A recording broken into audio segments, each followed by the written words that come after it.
And just so everyone knows, we are recording this meeting so that we can share it. And I will try to remember to record the chat too, so it is available as a reference for the notes that folks will be taking and following as we go along. Okay, so we're at 4:04 now. We're up to 29 participants.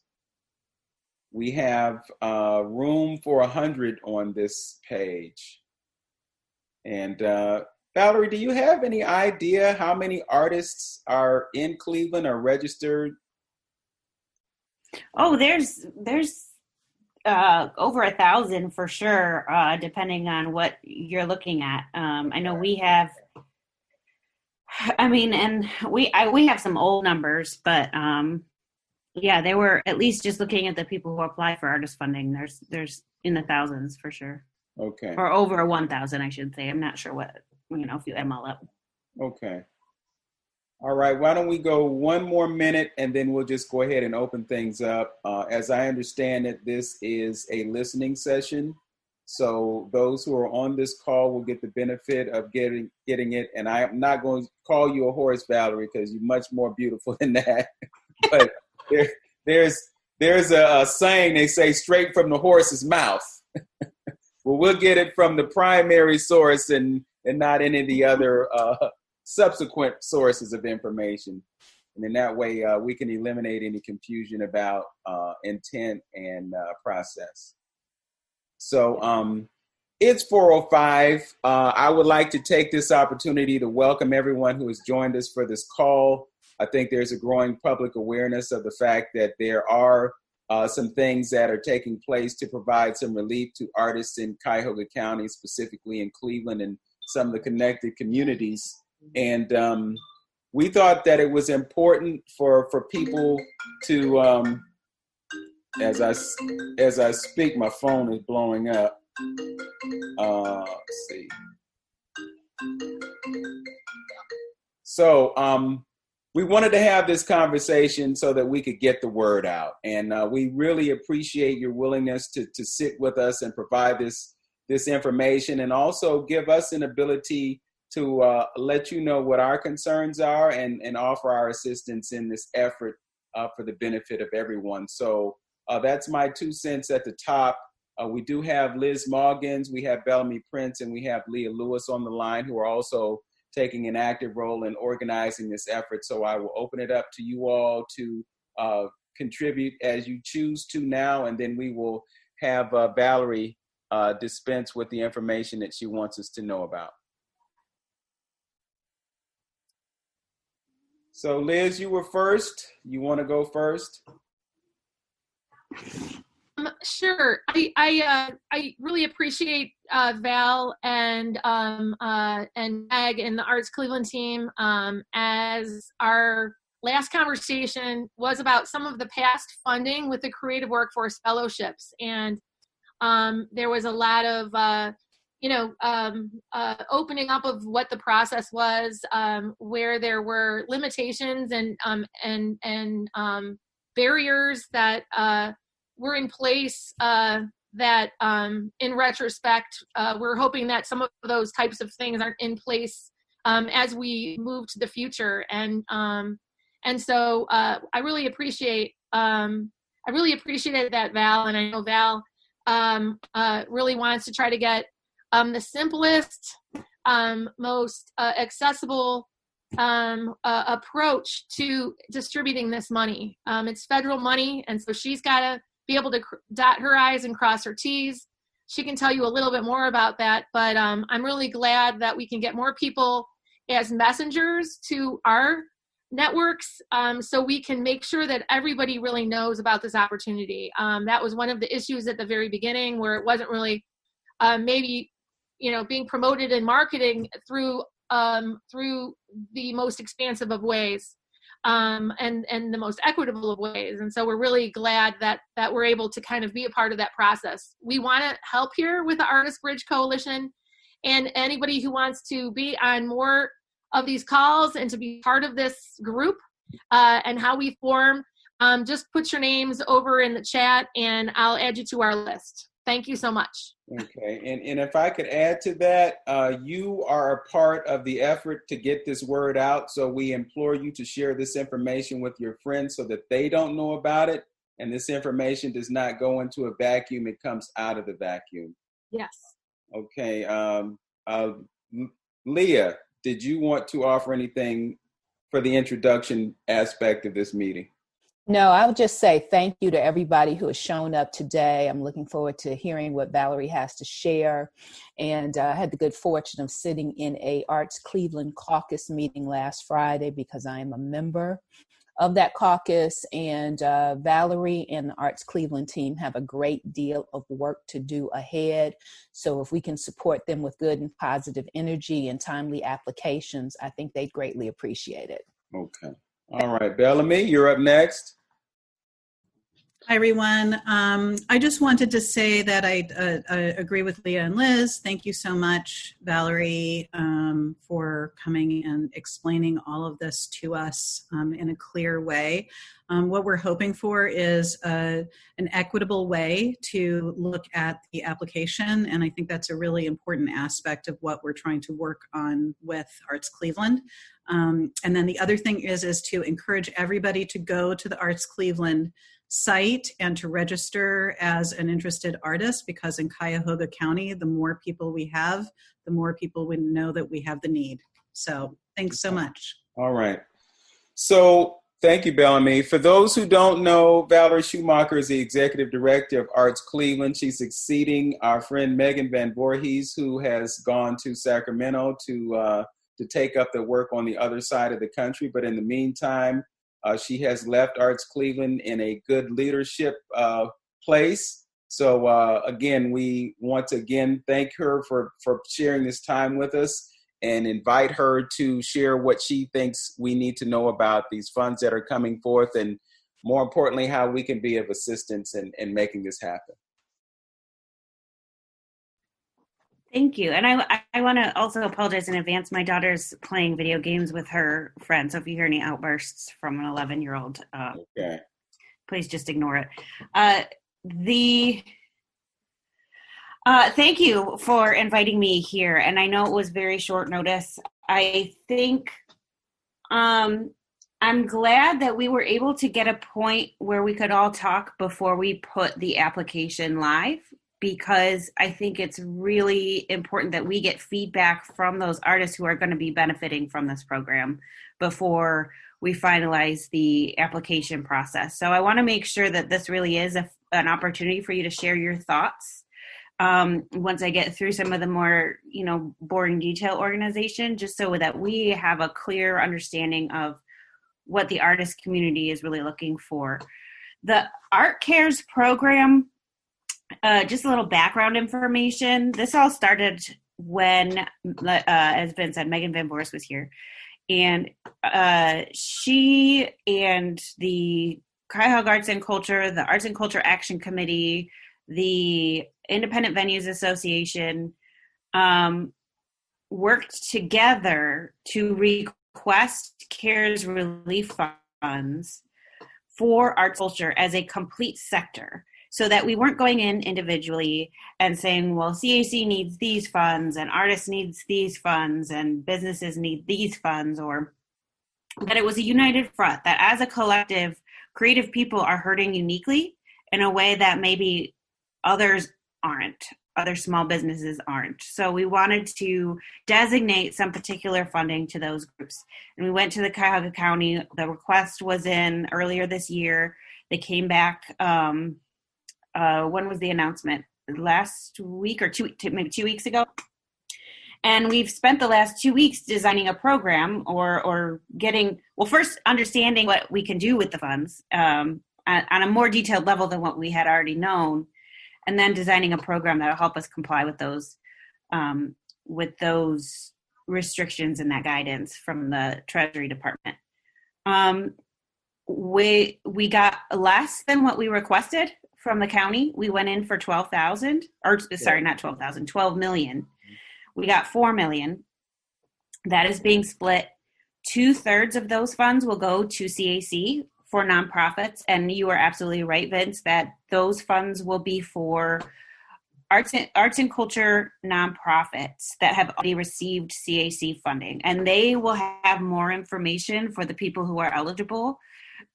What's unique about that situation is that there's a closed set of people. They know how many grants they're going to be able to give out. They know how many organizations are going to be applying for the funding. And so they're able to have a good sense of what kinds of amounts are going to be available. The last third, the 1.3 million, will be divided amongst performing arts businesses and individual artists. So the program for performing arts businesses is related to music venues, dance studios, theaters, acting groups, comedy clubs. These groups that are small business that can't be there are going to be restrictions on the number of employees, the number of there's going to be maximum amounts as far as what they can apply for. And the artist program will be an open application, and it'll be a single amount that'll go for anyone who applies. And so there won't be a tiered process. It will be need-based. We'll get all the applications in. It's not going to be first come, first serve. So we want to make sure that we have time to get the information out to as many people as possible who may need it and may not have the same access to information as others. And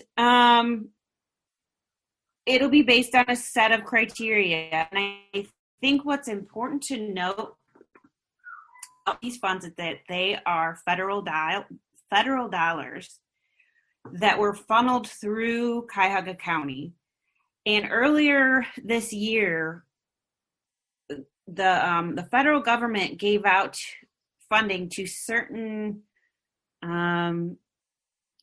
counties, and since they've expanded that to other aspects of legislation. So states and certain counties of above a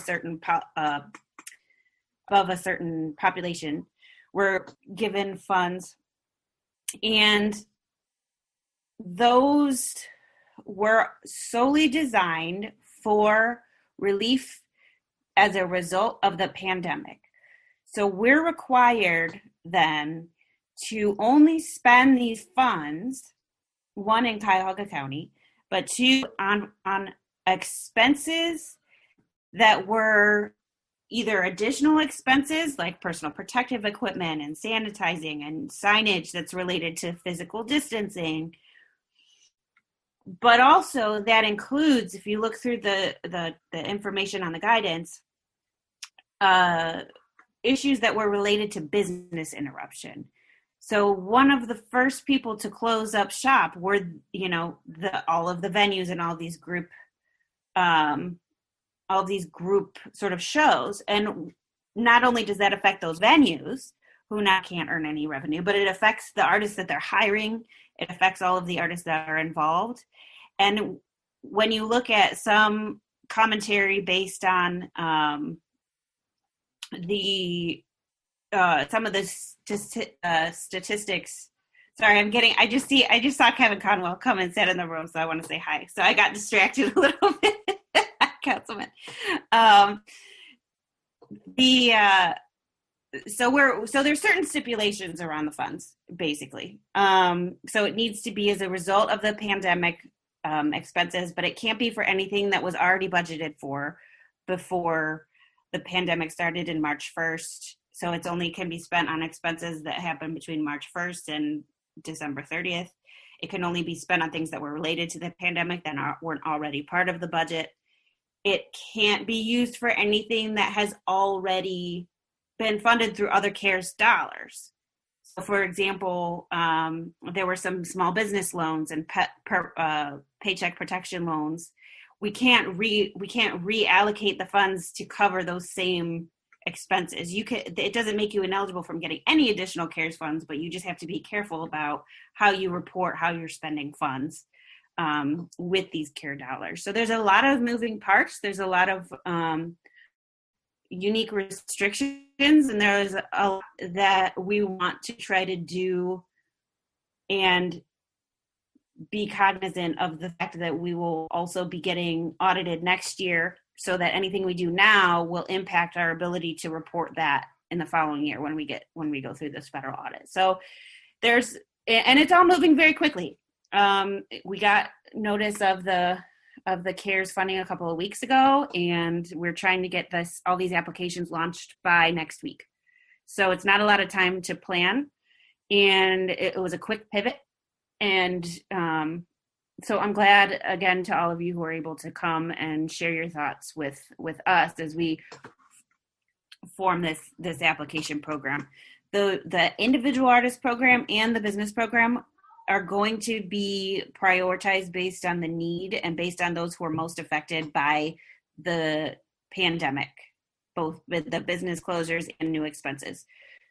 That we've interpreted to also include things that are systemic in nature, where people who are already hurting are even more in proportion more devastated by the business closures and by things like I think healthcare costs and stuff like that. So we have a number of questions we'll be asking in the application, and we're trying to take out as much subjectivity as possible. We're trying to make it as clear up front about what this application is about.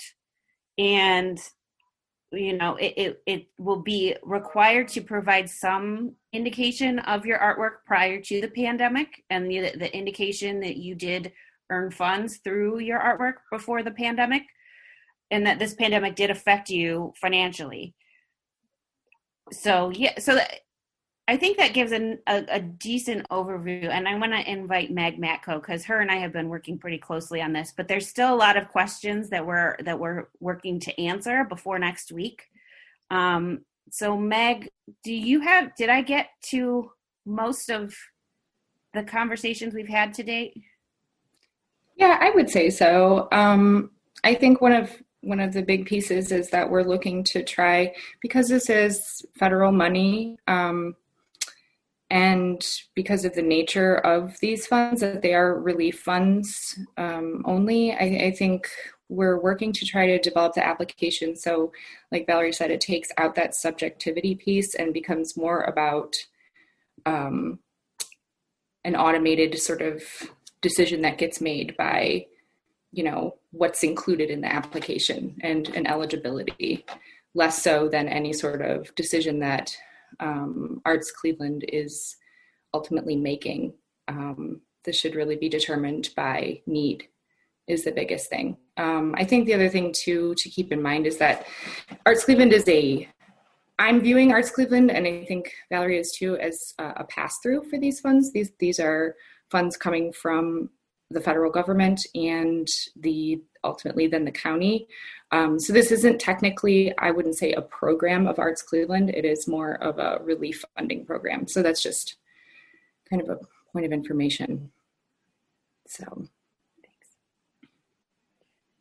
we wanted to open it up to the group today to just ask, just broadly, what, with that information, understanding the purpose of the funds, the source of funds, the sort of, I won't get into the stipulations and the guidelines that we've been given, but what kinds of concerns and what kinds of things would you want to see, or even how would you define an artist who is more in need than another? How would you, go through that process of sort of process of elimination or process of bringing people to the top? Before we get there, I want to ask a question of clarification. So since we talked about the amounts of the funds and the fact that 2/3 of them are going to CAC and 1/3 are coming through Arts Cleveland, you mentioned that they would be divided between individual artists and the performing arts businesses. Yes. So is there a division of the 1.3 between the two? And can you talk about what the proportion looks like? It's going to be 55 and 45. So 55 will go to businesses and 45 will go to independent artists. Okay. So 45% of the 1.3 is earmarked for individual artists. Yeah. Okay. I just wanted to understand that. Thank you for that clarification. Yes. Valerie, this is Leah. One of the things I have never seen on these types of applications pertains to independent contractors. So as a creative and a filmmaker, I often hire independent contractors. The question always is, how many employees do you have? So I think there has to be a new rubric that takes into account artists like myself who are contributing to the economy by supporting other independent contractors who are artists. So I would like to see that on the application and somehow factored into your determination. That's an excellent point. And I will say too that Meg is taking really good notes for us today so that where the two of us are going to kind of connect back after this conversation. So thank you. That's a really excellent point. You're welcome.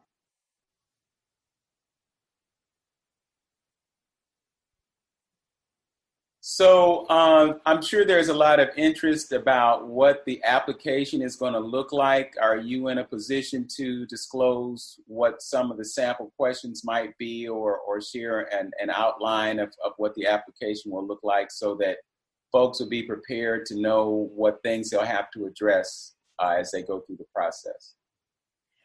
Yeah, we'll be hoping to, like I said, launch the application next week, and it's going to be largely based on income, both income from art, but also we'll take into consideration household income likely. And the percentage lost. So there'll be some information, how much did you make from your art in 2019 and how much have you made, this year to date. There'll be eligibility questions first, but that's besides. So if you've received any pandemic unemployment assistance, if so, how much and for how long? Have you received any small business loans through the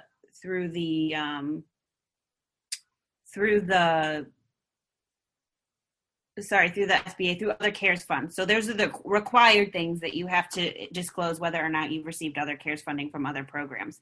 One thing you brought up, actually, Vince, and a number of you, and we still haven't kind of landed on this yet, was the idea of asking if others had received pandemic relief funding from private sources.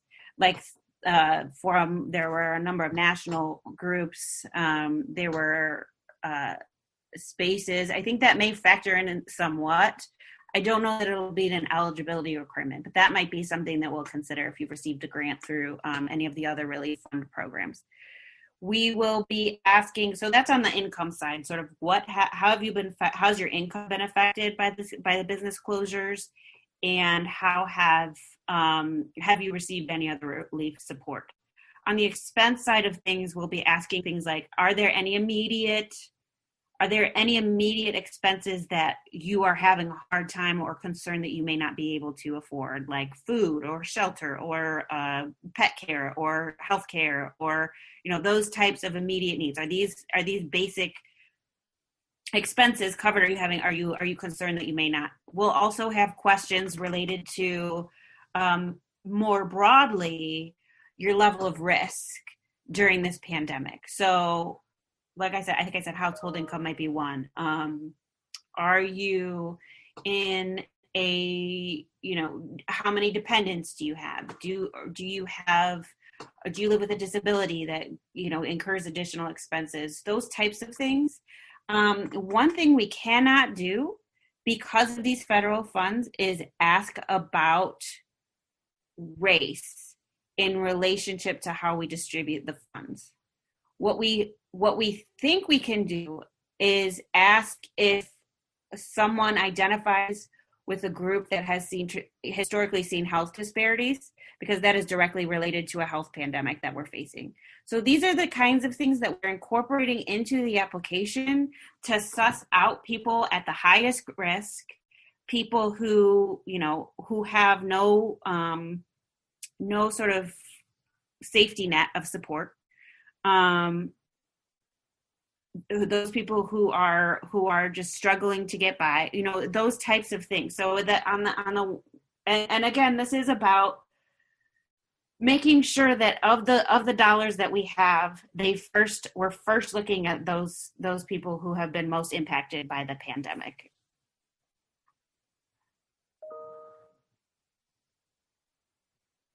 I asked a question about how will artists be able to substantiate these things? Can you talk about possibly the sort of simplification on the form that we had spoken about before being it is pretty, a lot of it is going to be based on the honor system. On the back end, we will have reporting requirements after funds are distributed to make sure that we're seeing that funds were, spent in line with what the intended purpose of the program is. And there will be just sort of a self-certification that says, by signing this, I state, everything I've said in this application is true. So a lot of the questions, there's not a lot of writing. I think there might be one or two writing opportunities for people who want to provide context, but it's really going to be about understanding as across the board as possible what people are facing. Val, I'd like to ask you and tag team onto what Leah said, that some of us, besides being artists, are teaching artists. And if there could be a component included in reference to teaching artists as well. It's still all income, but it's also a different component that might be helpful. Yeah, thank you. The councilman has a question he wants to ask. Yeah, some people are afraid of sending in information. Is there a way that we can have a workshop? People bring their mask with them. For example, we can have a workshop somewhere showing people how to fill out the forms, and then they can hand the forms over to you. That is an excellent idea. I think we would definitely welcome that. We haven't been doing any in-person events at all. If you have a location in mind and would have that availability, we would love to spend some time thinking through what a workshop like that could look like. We could bring printed applications that people could fill out right there. And we can definitely bring that back. Meg, do you have any thoughts on that? We can open up Glen Village at 1400 East 105th Street. If we have someone that could help people to fill out their application, and if you see something that's wrong there, you could tell this individual, hey, look, artist, this is not right, this is wrong.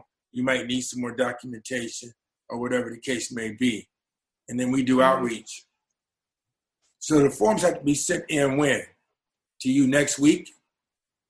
Next week is when we're launching the forms. We're going to try to keep them open until, I believe we're aiming for November 23rd deadline, which will give us enough time to review applications and get the funding out by December. Got you. And that's sort of the ideal timeline. But again, those will be set once we have everything approved and set to go. I could host a forum and just tell me, here's my phone number. Reach out to me at 216-526-1553. I could host a forum at Glen Village, 1400 East 105th Street. You can have some artists come there, or you could tell me the size you might think the venue need to be. And we could reach out, do outreach to help people. That'd be fabulous. Yep, that's it. We'll absolutely take you up on that. That would be really helpful, actually. And then Vince, we'll also see your number. They can't reach me because I want to see people get this money. This is very, very important. Yeah, absolutely. Okay, Thank you. I'm putting my phone number and his phone number in the chat for all who need it. I have a quick question, David Ramsey from Deep Roots. With the rubric, the scoring rubric, or what you're using to determine what applications will be received, will that? You were cutting out a little bit. I missed part of what you asked. Oh, sorry. For the scoring, or how you'll be determining what applications will be accepted, is there a rubric that you'll be using to do that? And if so, is that something that you can share with us as applicants? Yeah, we will share as much as possible. I think what you'll see in the application is that the straightforward nature of it. I don't think we'll have any questions that we won't be using. I mean, we'll see. We are still working on that aspect. I will tell you that we wanted to make sure we made the application accessible and streamlined and straightforward. As we have that, now that we have a sense of what kinds of questions we want to ask and what really determines need and what determines impact, we can now look at that and say, okay, here's how we might calculate all of that and put all that together so that we can get those people who need it most up to the top. And a quick question, although not intentional, there is space for bias to be made on those applications. Of the people who were a part of creating the application, was there any minority input or input from the non-majority, art culture in Cleveland? As far as who's seen the actual application itself, it has been only me and Meg, I think, and like a handful of our team. So I don't think, I'm trying to think, and I don't know if CEC did it. So if you look at our staff, we are a fairly white team, and we will be sharing it with our board, who also leans on the white direction.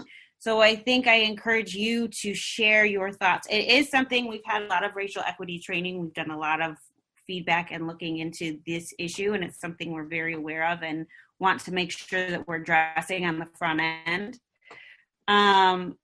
And I think any thoughts that you have that might make it, like, for example, the idea of having print paper applications at a community center would be something that we didn't think of until, well, at least I personally didn't. I can't say that we didn't, but so yes. So does that answer your question? Yes and no? Not. Yes and no. I mean, the question is birthed from a concern that historically in Cleveland, a lot of the grant applications have been a bit biased, right? Not intentionally, but have not been structured in a way that minorities feel comfortable or feel like they are invited to complete them. And so I'm just curious as to what ways you are using or what you're implementing to make sure that minorities are aware that they should apply for this and that funding is available for them. Obviously not exclusively, but that there will be a level of evenness that we want to assume. And also with the application, are there questions of, minorities, if you're a minority business, if your board, has minorities on it, that type of stuff? So we have, well, as far as the nonprofit board requirements, I know that's something that CEC has spent a lot of time on. For this program, like I said, we can't weight applications towards any based on race or historically marginalized. We can say that this is for individuals who have been historically marginalized, which includes, African American, Black individuals, people of color, people who have, people with disabilities, those things.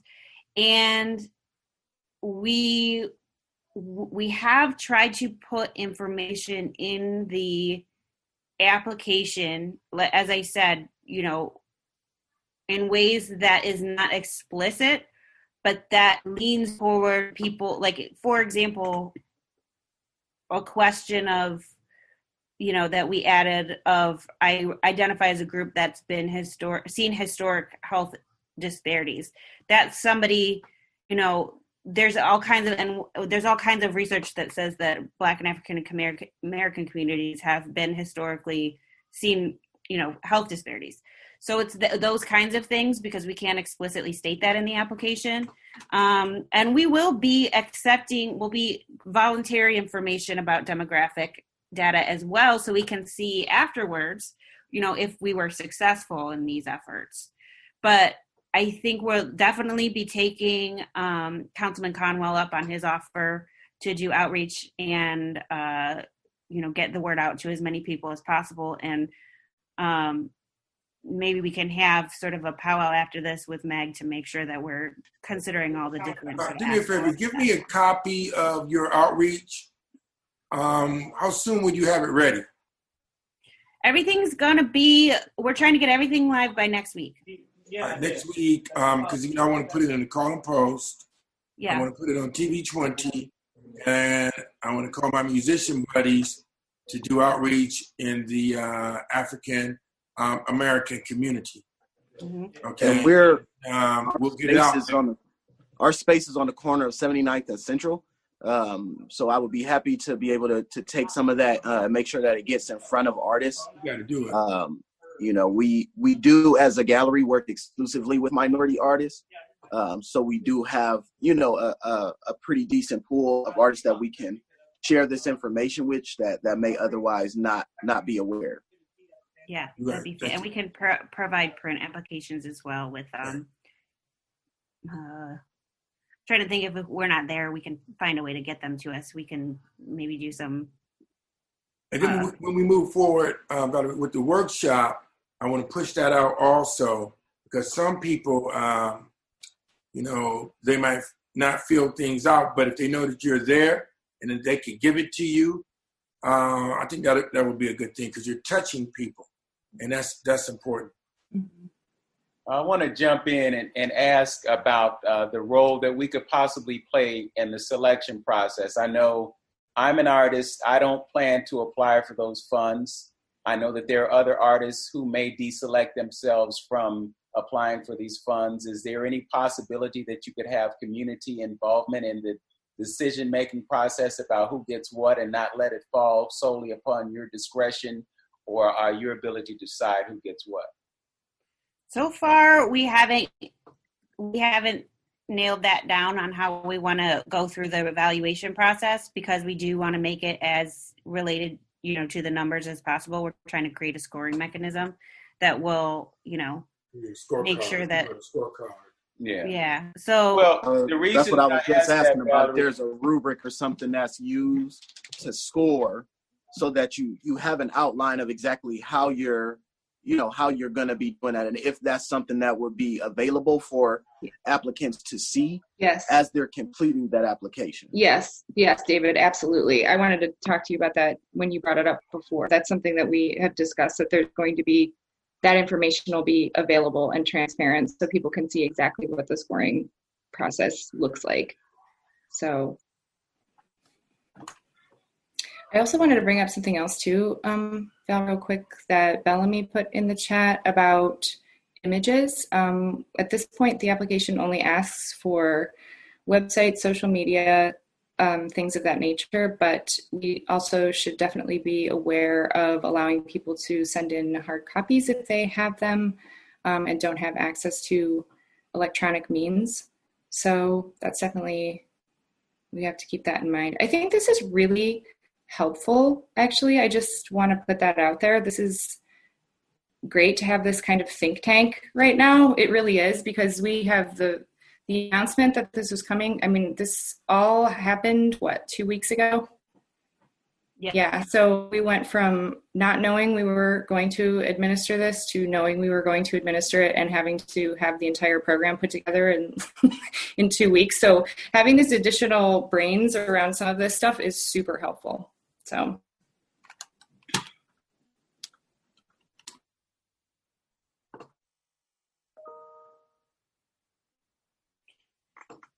I think too, it might be worth welcoming people from this group while you're still in the development process to use their connections and expertise and insight to the type of application they might want to see. And, you know, David already has sort of reached out and we could also, I think, be available to help. I'm going to be a poll worker for my first time, and so I went through a really good training, and I think trying to find people who can help people and be available who are from this group, who may or who may not be applying for this money, or maybe who are, could help other people try to just be there as a person who can gather their paperwork and get it from A to B. And so I think that that's what's really exciting to how you could use people that are from this group. Yeah, I also wanted to offer that I understand the rubrics and the numbers and the need to get that right, but you guys are going to hear me say over and over and over again, you have to have some intentionality in there. You can't leave that out of the equation, because what's going to happen is, first of all, this is a very small amount. It's going to go quickly, and there's a reason for us to be participating and making sure that this is successful. But we got to think big picture. What are we going to do moving forward? How are we going to transform the funding model so that artists, individual artists, get more respect when it comes to passing out dollars? And how can we be more engaged in making the decisions about what happens and how it happens? Because it always comes back to folks making decisions for us that don't fully understand us. That's why we spend all that time working to figure out what the needs of artists were and how they can be addressed. And you know, where we are now, we're a little bit down the road from where we initially were, but now we have a greater awareness of what the needs are, and those needs have to be fulfilled. And it has to come partly from our government, partly from private sources. So I'll say it over and over again. Let's try not to make this too complicated, because we can overcomplicate it and then everybody gets upset about it. Some folks aren't going to be happy, you know. And here's another thing to consider. When you talk about loss of income, specifically for artists, this is what it is for some of us. Some of us are looking for dollars so that we can survive. Sometimes we have to make a decision between buying a paintbrush or filling a prescription. That's what it comes down to. And we can think about all these ways of measuring need and all of that, but the bottom line is we don't have all that we need, and we need to get what we can from wherever we can get it, and pull ourselves out of this idea that we have to survive somehow. There are funds that are available. Let's get them passed out. Let's make it transparent, because that's the effort here. But we just got to make sure that we do it right, and know that you have allies in this fight. Know that we will do what we can to make sure that things are fair, but use our help as much as you can. I'm telling you, I've been talking about this since Friday. I've posted on Facebook several times. I've done 2 radio shows, one Monday where I talked about it today, one Saturday where I talked about it today. The post is up there on Facebook. It's on YouTube for everybody to hear. We got our brother, Mr. Soul, on the call right now, and I appreciate Mr. Soul so much because he spoke truth to it. This is not about hiding what happened in the past. We all know about it. What can we do to correct it? And we want to take the burden off of your shoulders and spread it to all of us, because it's our task to come up with a solution. It's not just you, it's all of us. So we're just asking you to let us be a part of the process to move things forward and make things equitable for everyone. And you know what, to your point, here's, when you look at allies, you have me as your ally. You know, I'm an artist. I read, write music. When you talk about government, you know, I'm on speed dial with the mayor of Cleveland, as well as with Governor Mike DeWine. Matter of fact, we text each other back and forth, and when I'm playing out sometime, I send them my text of me playing out, gigging in the community. So you have me also, and when I speak, they sit back and they listen, because I have 45 years of being an artist.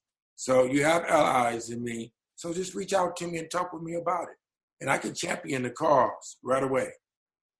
I just want to emphasize the importance of including artists in the process. Artists are always excluded from these processes. There is no art museum, there's no orchestra, there's no anything without the content creators. The content creators should always be heavily involved at the foundation of decision making.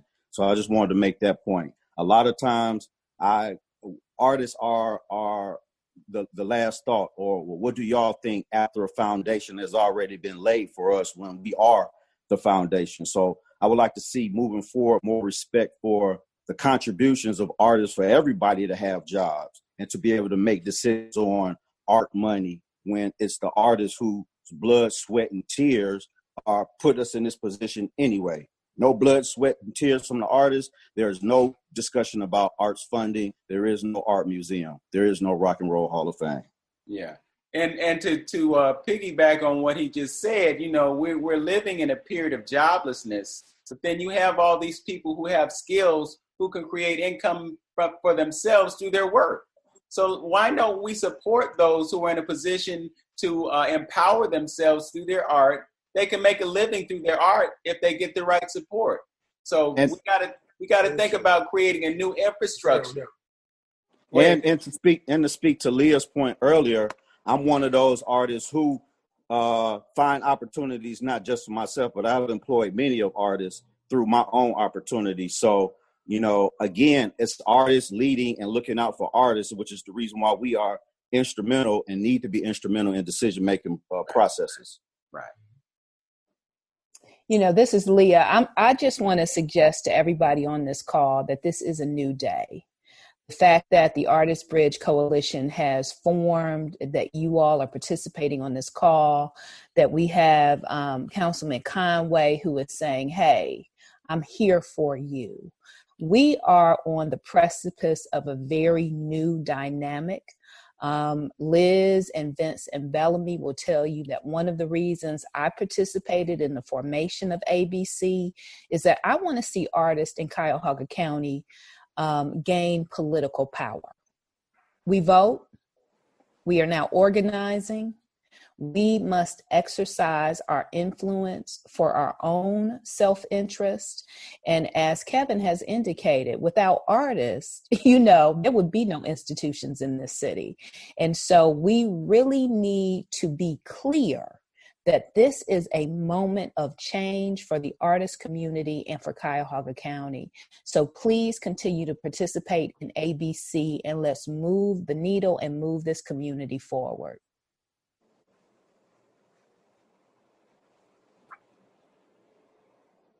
Thank you, Leah, for that. I want to ask the general body, because we have 36 participants on this call. Are there any questions, any concerns, anything that you want to offer in terms of things that you might want to make this leadership? And I'm speaking of Valerie and Meg right now. Councilman Conwell's about to jump out. I got to teach some children some music. He's got to teach some children some music. So the work never stops. But I thank him for having his interest in volunteering to be a change agent in our midst. I actually feel like maybe it wasn't fully addressed, but Val and Meg, is it too late to have a couple of people from ABC look over the application and see if there's any way to improve it in order to avoid any problems with the actual application? Yeah, we haven't shown it to anyone outside the organization yet. So I think that is an excellent thing that I don't know if I can answer right this second. I might want to talk to one of my board members about make sure everybody feels like they were in the know about everything. Mm-hmm. But yeah, I think we should absolutely do that. And we'll talk about that. We can get back to you. And I have Vince's number now. Okay. I feel like that's what David maybe was saying, but I could be wrong. But I just feel like it would be really useful because there could be problems and they're just not apparent right away. And I'll speak up to be very clear, like to give you an idea of what I was saying. I am cautiously optimistic. Okay. And I say cautiously optimistic because I certainly don't think that it is always the intention of people to not consider, how something can impact one community versus another. But it has been said several times that intentionality is important. If you are not actively finding ways to make sure that it's not happening, we live in a society where it happens because it's built into the system. And so it is important that as you think about this application, how the information is disseminated, right? How this information is shared, because the people that are on this call, of these people, there are about 10 artists that I can think of right now that deserve to be on this call who just didn't have the access, right? They weren't aware. These are minority artists, right? These are artists who, you know, for what it's worth, have the talent and the skill to produce, but aren't being put in the same rooms, right? And so there has to be genuine and serious intentionality in how you plan to get this information out. Otherwise, you'll find yourself still missing the mark, asking the question why, and it won't be because you chose to. It'll be because you were actively choosing not to make those choices.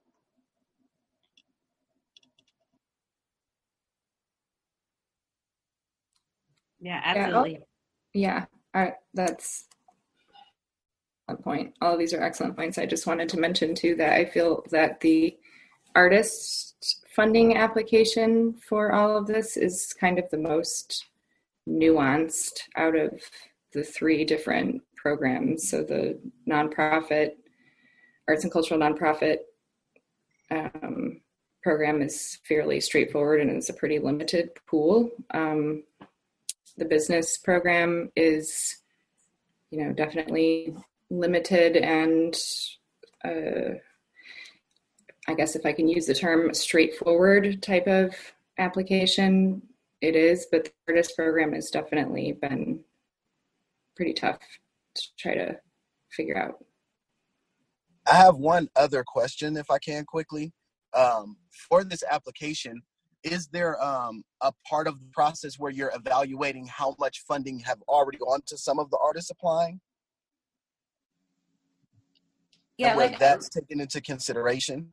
Because I know that from my perspective, some of the hesitation is that some of the same artists continue to give funding, or the same type of artists continue to give funding. And so are you again thinking about intentionality? Are you actively looking at how much these artists have gotten already compared to, you know, what other artists who have not gotten have the capability of producing? I can jump in and deal with that, David, because we raised it as a group. We raised that concern when we had our initial conversation with Valerie last week. So we definitely want to make sure that we break out of the normal go-tos, because it seems as though there are certain folks who routinely get these kinds of awards, you know. So yeah, that's part of the thinking. And I think that's part of the intentionality that we speak of, you know.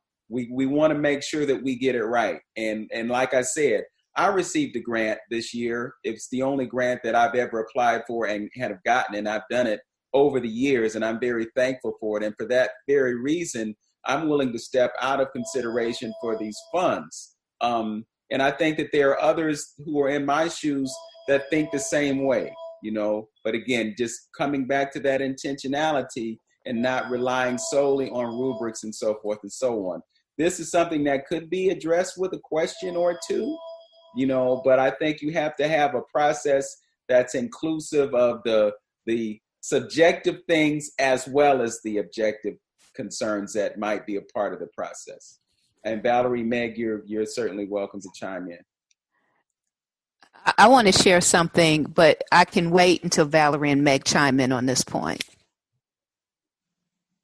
So I think there are two sides to I have a number of things I want to share.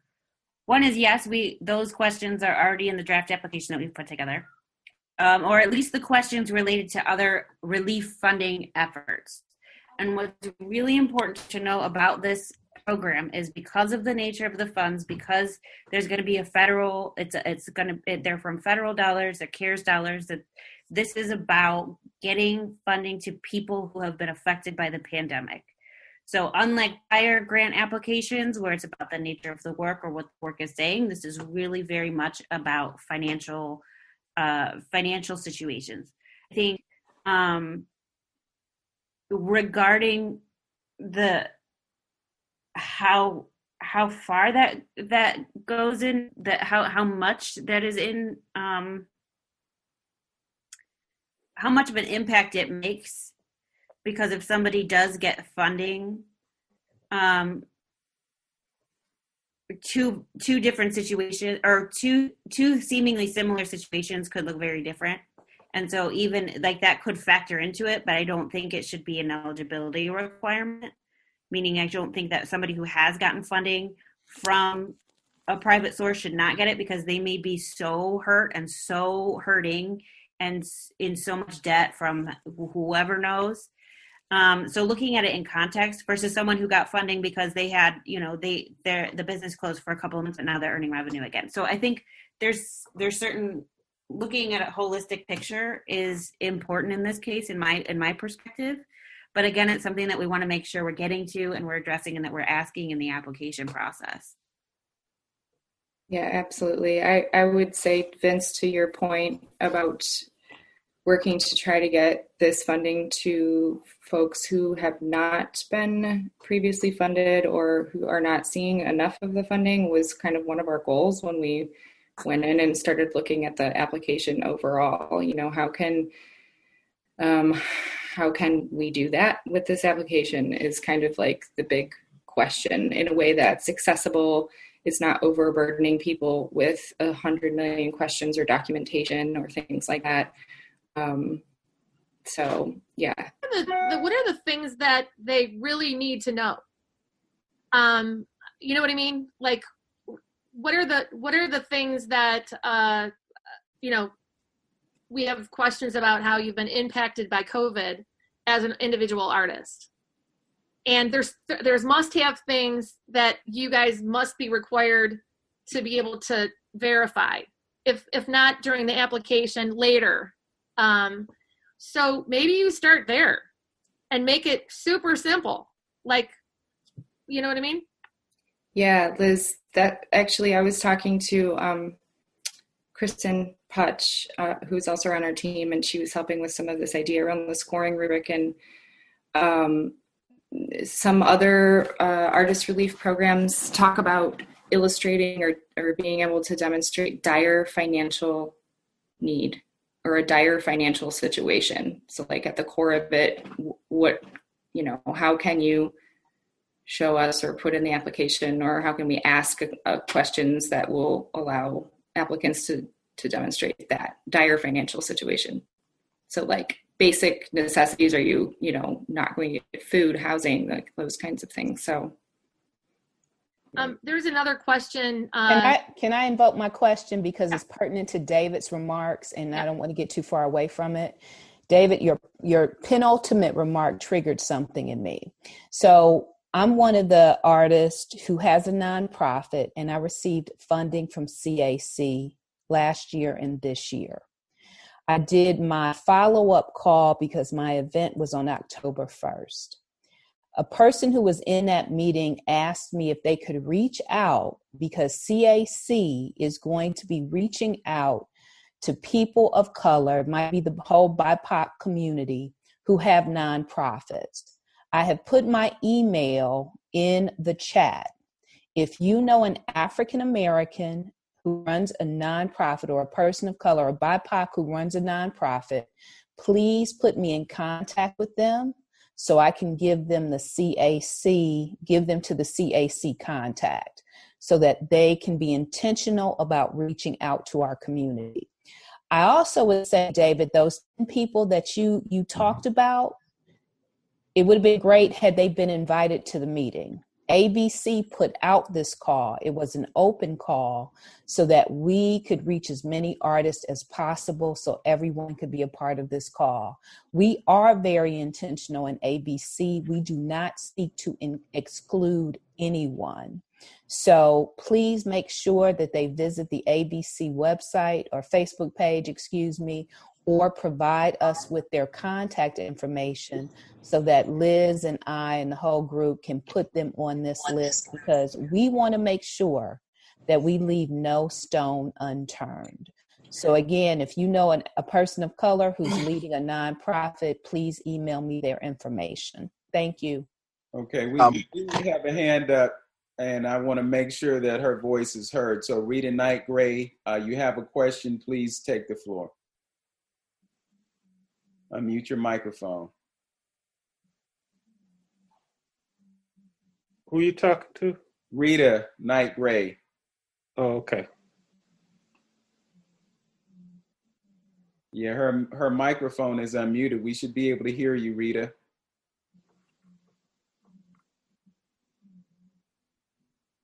Okay, so as we wait for Rita, I see someone on the screen. If you had a question or concern, please voice it. Hello? Rita doesn't look like her mic is working, but I can read her question. Is that okay, Rita? Yes, please do. Okay. My question regarding when do you receive information regarding funding and how long does it take to reach those who would like to participate? It's a quick turnaround. We will have to get the application will be available for so when is it? So until the 22nd or 23rd.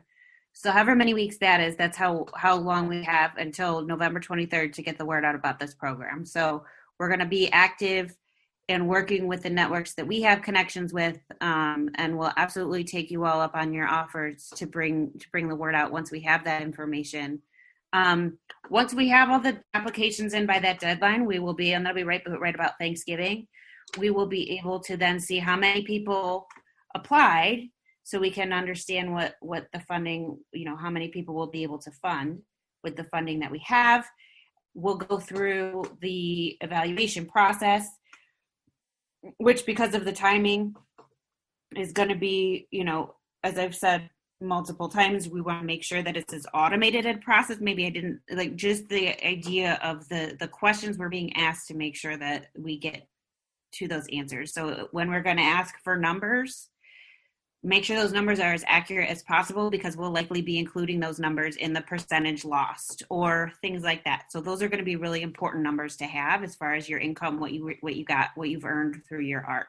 And we're not necessarily going to be asking for tax returns, because I know that's, a lot of people get paid for gigs in cash. We're not going to be asking for that information. What we will be asking is that you are as honest as possible throughout the questions, that you're providing information about what you're spending those funds on, and that those funds are related to pandemic, pandemic closures or pandemic related expenses. Did that get to both questions? Yeah, there's another one from Letty. She wants to know would it be possible to have another virtual meeting once the application is ready, so that any questions or concerns can be addressed, which is an excellent idea. It would be this would be in addition to the councilman's suggestions. And Rita also wanted to follow up about general funding for individual artists and wanting to know more about that. And sort of where, how does that process work? So those were the two other questions. As a teaching artist, Robin is wondering, and somebody else had talked about teaching, that they lost an after-school program that was canceled, and so therefore they were impacted because of loss of income. That's a hardship to an artist, and that would be just as eligible as losing a show, losing a mural project, a performance, what have you. So all of those are within you being impacted by the pandemic, the COVID virus. So all of those are eligible. Yeah, absolutely. And one of those questions will be how many opportunities were canceled. And we're not asking how many opportunities that you had a contract in hand, but how many opportunities that you would have had access to were canceled as a result of this pandemic, which is another thing. So think of all the opportunities that you wanted to apply for, but that we weren't able to because everyone closed down in March. And also 100% of them were canceled. Yes. So not percentage, the number. The other, if anybody wants to volunteer to be an application reviewer for us who has experience in working with applications of this nature, if you would be willing, I can't say how widely we'll be able to share it before it goes live, but having a couple of eyes, particularly from artists of color who may know a little bit more about the barriers that we don't have direct knowledge of just through experience, please share them with me. Share your email or share it with the organizers of ABC, and so that we can utilize your brains Okay, I think I saw Lawrence Baker had his hand up. Lawrence, do you have a question or a concern you want to bring into the room? I wanted to ask about are the applications and the guidelines, will they be mailed to artists that are concerned with as an individual artist? And the other question is, will the people that turn in visual arts stuff, will it be juried so that you don't end up with a lot of nonsense? Hello? So we'll be asking for art in the only sense that we ask for discipline, what discipline you would identify with. We're not asking specifically for work samples. We're asking for, Okay. Maybe a link, or if there's no online presence. So if you don't have a Facebook account or a Instagram or something even to that nature, or aren't listed anywhere on any public forums, it could be any link. But if there's absolutely no online presence, we'll find a way to make sure that we can get access documentation of your artwork. Okay, to the work. Now about the application and guidelines. So far we have not mailed anything. We have an email. I put it in the chat earlier. We have an email list. We haven't mailed any, but if you would like to request specifically a mailed application, we can do that. If you would be willing to just send us your address or get it to us either now through the chat or through an you can email me no. directly. So the answer is no about the email. About the We'll mail. email. Sending the application and the guidelines through email. So the answer is no. No, yes, we will do it. We will be sending everything by email. But if you wanted a paper application, you'd have to do that separately. Okay. All right.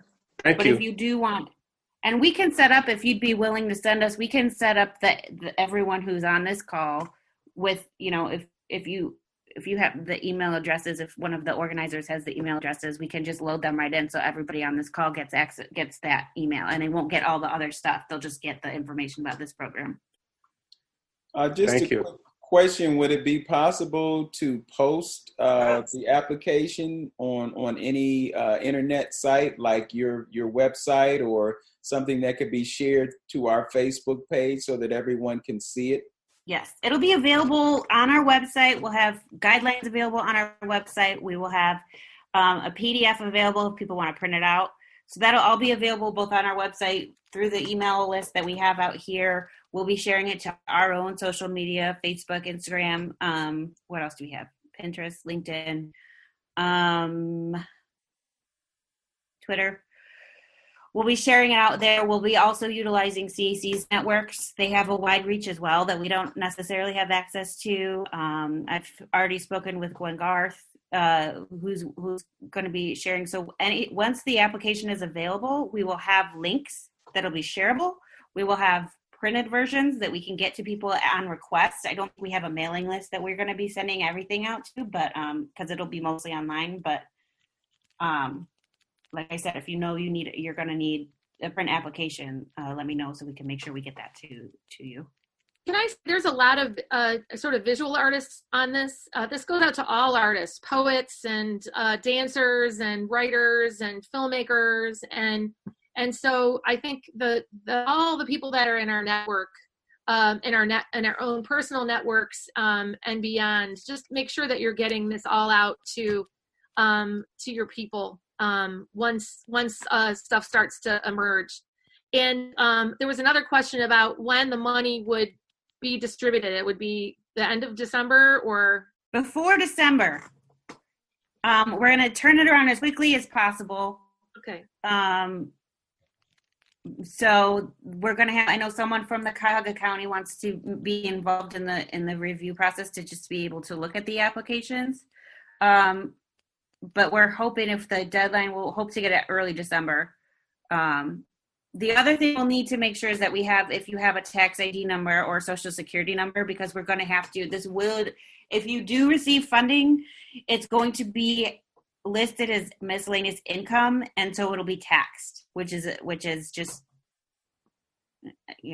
it's criminal is what it is.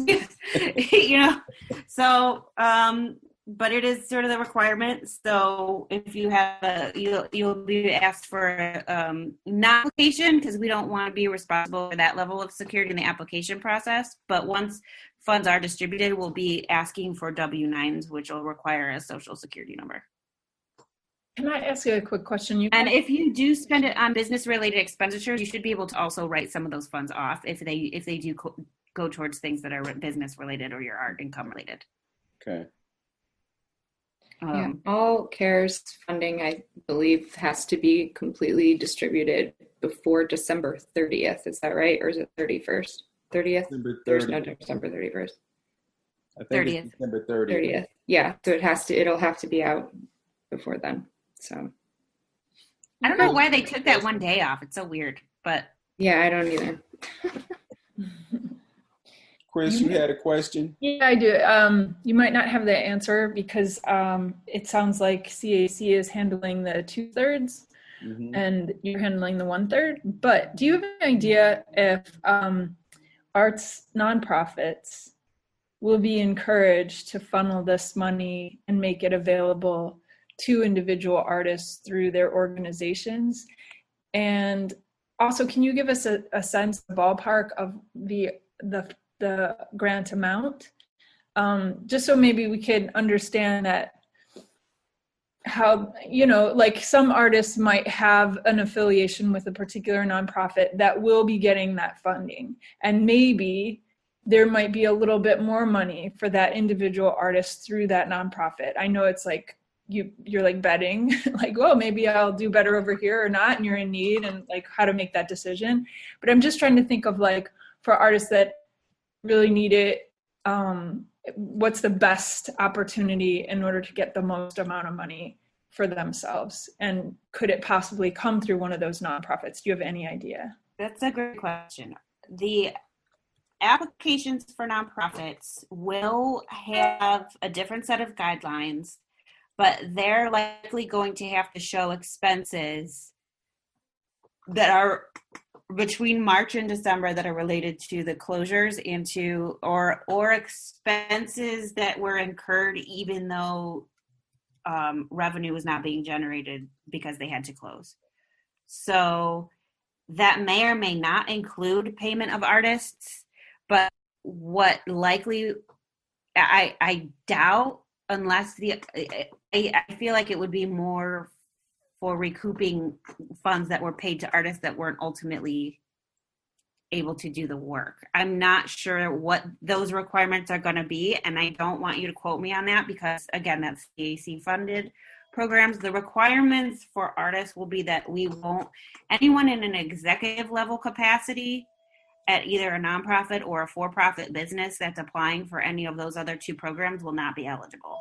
But if you work with or work for one of those organizations, you're still allowed to apply for artist funding. As far as the amount, we've been very careful not to say anything. We're still trying to figure that out. And I think depending on how many artists come in, it's the balance of what's significant enough that's really going to help somebody versus how do we make sure that as many people get funding who need it. We're toying with the idea of a maximum of $2,500. That, up until the day that the program is live, that is subject to changing. So I want to be really careful with that caveat that is a number that I'm providing to you with the understanding that it may change. But that's sort of what we're playing with right now as I speak. Question, I want to be clear. You said 2,500 as the max. So if it changed, that means it's going to be less. It may potentially be less. It may potentially be less. It may potentially be more. What I'm saying is that the amount, that is the amount that we are suggesting right now. So that number as the maximum amount. So we can say if you can't show that you have been impacted more than that amount, we can't, like if you say that you lost X number of dollars in income, that you haven't really had any new expenses that weren't covered by other means, then there's certain stipulations around the federal guidelines about what we can fund, so that it's not, I don't know the legal language, but that shows that you need it, basically. And that it's COVID-19 related. But so the number is just subject to change. It could go up, it could go down. It just depends on what the conversations lead to. Valerie, can you repeat what you said about nonprofit executives? And the reason I'm posing this question is there are nonprofit founders on this call like myself. We do not have nonprofits that are institutionalized yet. They are small, but we may serve as the executive director, but we're also an individual artist. So what is the standard and the expectation with regard to nonprofits? Are you talking about those who are longstanding and institutionalized, like a Karamu, or a nonprofit, period? If it's a nonprofit that's receiving CARES funds through CAC, then you won't be eligible for more than one of the programs that are through this program. Got it. Thank you.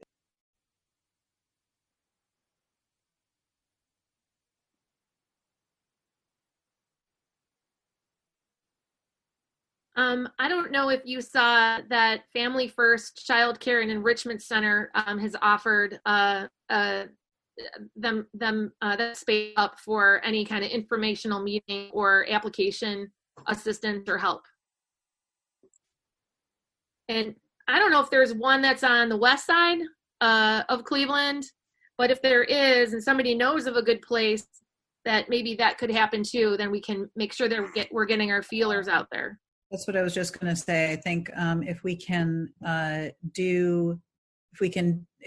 spread it out and do several different events where we help people out and we're available to help people work on the applications in person, I think in different locations, that would be good. And there's a couple. That was Robin asking if the executive director is not a paid position, can he apply for this grant? That is an excellent question, and that's something that we have considered. Okay.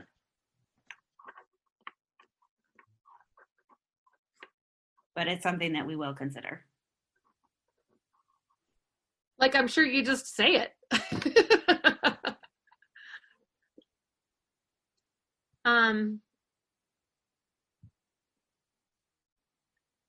And the other thing that the for-profit performance venues, also making sure that it's not just the usual performing arts venue suspects at the table. So if other people know other places that have been hit hard by this, make sure that you reach out to Arts Cleveland, and Sean Watterson has been championing that.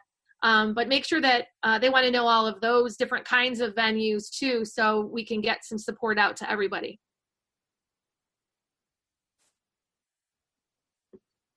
Okay. I think we're winding down here. Yeah, I think so. And we've got 31 that are still on with us. So I'll ask at this point, does anyone else have any questions or concerns that they want to be addressed by Valerie and Meg as we wind down this meeting? I'm going to say, first of all, it sounds like a really huge task that you guys have had to undertake, and it's really exhausting and kind of nerve-wracking to do it right. And so just thanks for your work. And I also think as a group, going off of what iPhone said, individual artists only get 13% of the 4 million. Like, I feel like as a group, we just need to talk about that in the larger sense as we move forward, not necessarily today about this funding, but like, what do we feel about the 1/3 versus 2/3? Is it a fair distribution of those funds? And what's the thinking been in that process to get it to that place? I think a lot of people who mean really well have like put together this program, so that you were working as a complete sector. I know that was the intention, is so that we would all benefit. So how do we feel about that? I feel like that's a larger discussion. Maybe we'll have another day, so that if we don't feel like it was fair towards individual artists, we can be ahead of the next time and just say, we've digested all the information and this is what we feel would be better moving forward. I don't have enough personal information to know how that fits and how that shakes out.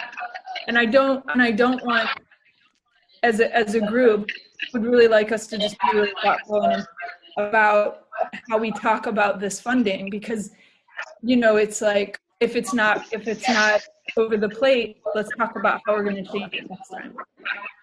I think Chris's point is so valid and well taken. And it made me think about there's a dynamic.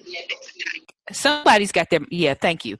There's a dynamic happening at the Strand bookstore in New York right now. I'm not sure if anybody's aware of it, but the owner for the Strand got $1 to $2 million in PPE money, but then laid off hundreds of staff members. I think the idea of these music venues getting the bulk of the money is that those owners are then going to pass down the funds to their employees. But the bottom line is we don't know if they're actually going to do that. And so ultimately it is about individual artists and individual artists making sure that we have our access. So I just want to second Chris's concern and make sure that we do have that conversation at some point. And Valerie and Meg, I hope that it is made clear to these venue owners that they do have to share the wealth with the artists they employ. Yeah, and I'm going to be the elephant in the room and just speak truth to the situation. 2008, we had a terrible situation in this country that resulted in a lot of people losing their homes. And because the people who were making the decisions decided that they wanted to look out for the interests of businesses, instead of them giving the money to the people who would have paid the banks to keep their homes, the banks took the homes. So we got to reverse this top-down thinking when it comes to passing out resources to populations. And we have to think in terms of empowering artists to do the work in this community that we've already been doing anyway, and we deserve the support for. So this is just a small blip on something that could be so much greater in terms of supporting the people of this country. And I'll leave it there. But they've gotten it wrong in the past. Now's the time to get it right.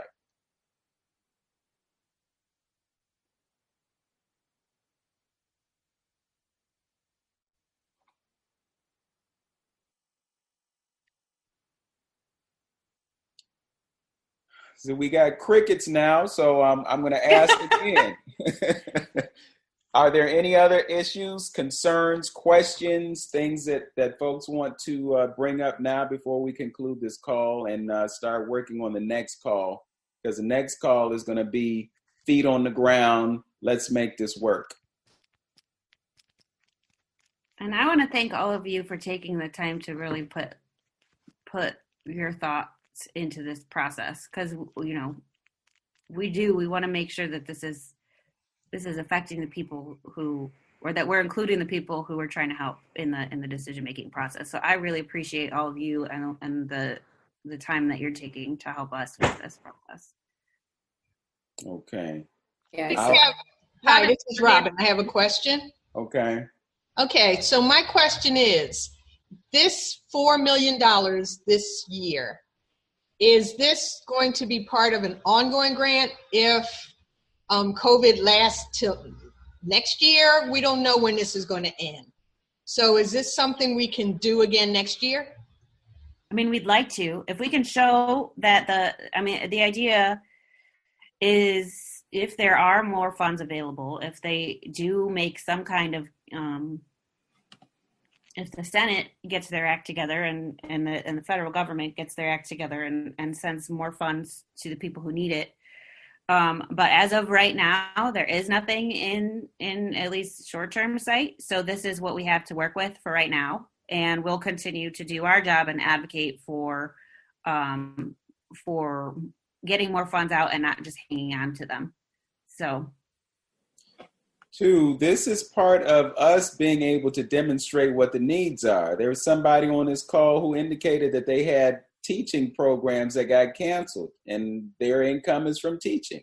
You know, you don't think of it necessarily as an art-related issue, but what if that teacher is teaching art? And we've already established that art is required to facilitate healing. Art is one of the ways that we address racism as a public health crisis. There are all kinds there's all kinds of intersectionality in this situation. You know, I was in a meeting earlier today when someone talked about this whole idea of a circle, of how we're all connected in different ways, and we keep looking at different parts of the circle, but not the circle as a whole. So we've been charged with spending this money, and they really came to us at the last minute. And when I say us, I'm speaking of your leadership and us as artists and all of us being on the same team. They came at the last minute, and they also have said, and correct me if I'm wrong, but they said that there's a possibility that future funding may be available. They've also talked about the possibility that some of this funding might be matched. So instead of it being 1, it could be 2x. So another reason for us to get this done right, but it's another reason for us to show up so that they get the understanding that all this need exists. And we have to say, now that you know that the need is there, you have to be accountable to us for creating results. When you talk about tax dollars, ladies and gentlemen, this is money that we put into the pot. This is our money. And we should have a decision in terms of, we should be a part of the decision making in terms of how we get it back. So this is a big picture thing. You know, we got the small task right here. I'm saying small, and I'm not minimizing what you're doing, but this is part of a larger issue that we have in this country. I wanted to say too, we have we have a few documents too, and if you want to find them, you can see the CARES Act money coming into the county, and there's a significant amount of money that is basically put aside, you know, for whatever reason, I don't know. So this money needs to be spent by the end of the year. So if we show that there's enough need and you know, the money might just be there to be able to help more people. Yes. Yep, they got a rainy day fund, and it's been raining, and they ain't been spending the money on the results from the rain. So come on now. It's time to open up the floodgates. I had a question real quick. My name's Dorian. I just punched in maybe a couple minutes ago on this call. Just wondering if the money, like how you're splitting it up with the 2/3 for the nonprofit and then the final third for the businesses and the individual artists, is that set in stone? And then I also see that I can't see the name of the person in the chat. It says iPhone, but they said, can a poll be established to see what the Cleveland art world thinks about how the money should be distributed? Just wondering if those fractions are set in stone and it has to be that way, or could we potentially increase the individual artist percentage or something like that? They've already decided, bruh. It's already been made.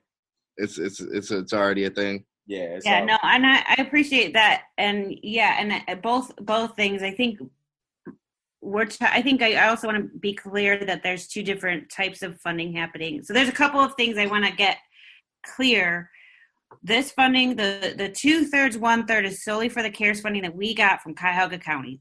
That does not include, and originally the reason, and I don't think that there will be any match. The match was actually going to be a requirement in order for us to get any funding at all. They were going to say, we'll give you this money only if you can raise that same amount of money or more through other sources. And we're like, no, there's no money there. We need the money that you have. So they did distribute those funds. So the match that's where that came from. I don't know. Further advocacy, it will be required. The only thing we know for sure is that this 4 million will be available. And I keep saying 1,000, and I'm sorry, it's just I'm not a numbers person, but it is 4 million. 1.3 for artists and businesses. The public funding for arts and culture that comes through the cigarette tax goes through Cuyahoga Arts and Culture, and they have their own set of regulations that they're required to abide by. That is all those rules for those funds are a completely different can of worms, and something that needs to be a part of other conversations with that group. They have a separate board of trustees. They're governed by the state of Ohio.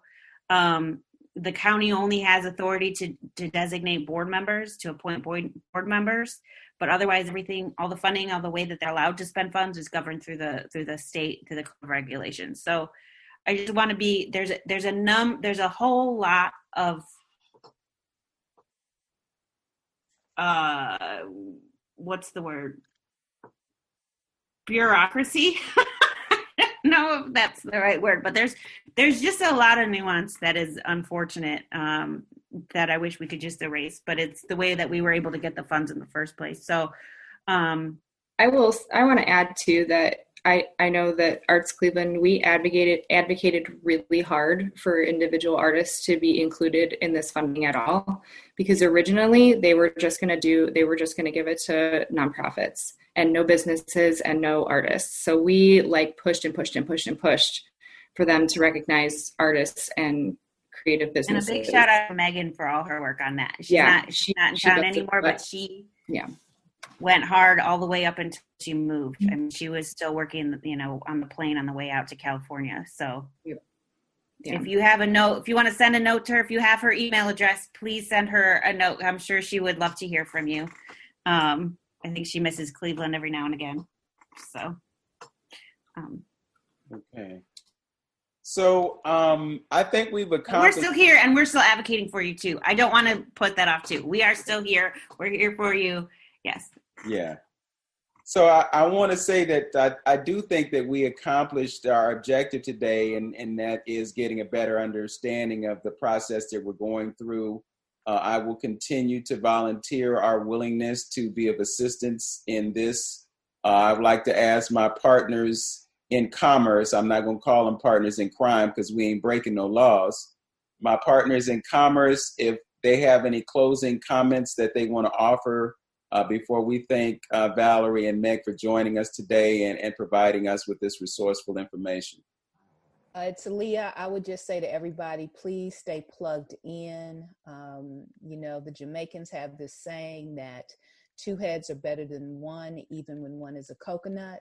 So if we all just come together, we are going to always come up with brilliant ideas that will improve the quality of life for artists in Cuyahoga County and the region. And thank you for your time today. Okay. Bellamy? I completely reiterate what Leah said, and just again, for the 3rd time, encourage everybody to please make sure that you sign up for the email through Arts Cleveland. Numbers are very important here.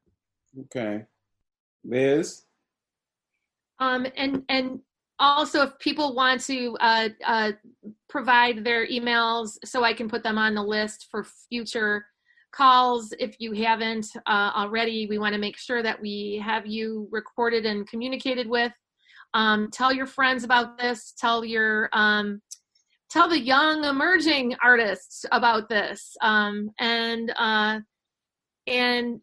please thank our the people who did rally for us. I put a link in here, and the more thank yous they get, the more voice that we have, knowing that this could be something that could happen in the future. So all that stuff matters. Okay. So that you all know, we post everything that we can to the ABC Facebook page, Artist Bridge Coalition. So that's a central point of contact. I urge you to let others know about that Facebook page and have them like it. And once they like it, they'll be connected and they'll get notifications about what we're doing. I want to thank Valerie and Meg for joining us today. You know, I came up with a term that I passed on to Liz, and then I made it official. I put it on Facebook with my little copyright on it. But we're Zombies now. And I know some of us are zoomed out, so I don't want to hold you any longer than we need to be held today. But again, thank you, Valerie. Thank you, Meg, for being with us today. Thank you, all of you artists who are on this call today. I know that it shows your commitment to making things right and your commitment to make all the other artists aware of what we're doing. And we will continue to push to get our seat at the table, as our friend Reverend Dr. Lewis talks about. You know, this is about having political influence and power, you know, and power concedes nothing without demand. So we got to get to a point where we stop asking and say, hey, look, there's room at the table for what we can bring to the table for the common good. With that, I will say good evening to everyone. I did record this. We will share it. And Family for Life Enterprise at gmail.com. They've included their email address in this. I'm also going to save the chat, and we can save and share that with everyone else. So good evening, everyone. Until the next time, as Dr. Lewis would say, Reverend Doctor, Godspeed. Hotep to all my conscious folks. Peace and blessings to all.